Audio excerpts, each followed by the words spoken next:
Now, if you've been watching any of my boxing film studies up until now, you've probably heard me talk about lead hand control in the Southpaw versus Orthodox matchup countless times.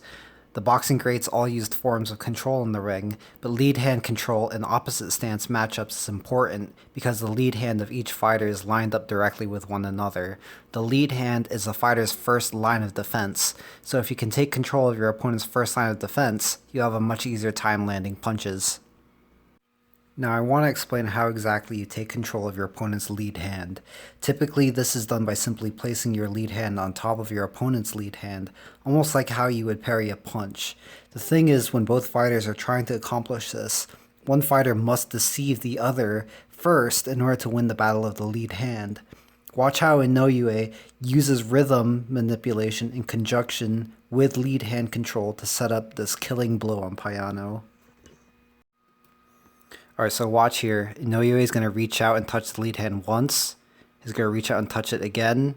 He's going to reach out and touch it a third time.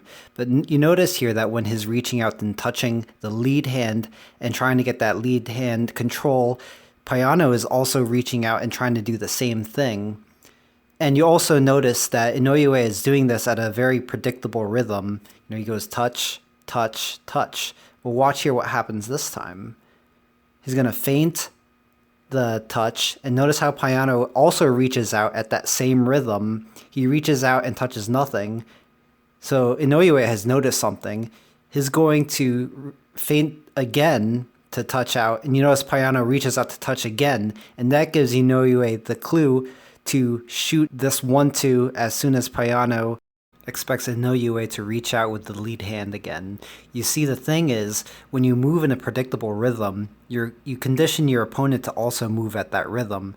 The key boxing skill that Inoue is demonstrating here is setting a predictable rhythm for his opponent to get lulled into, and then suddenly break that rhythm to catch Payano off guard as he steps in with a combination.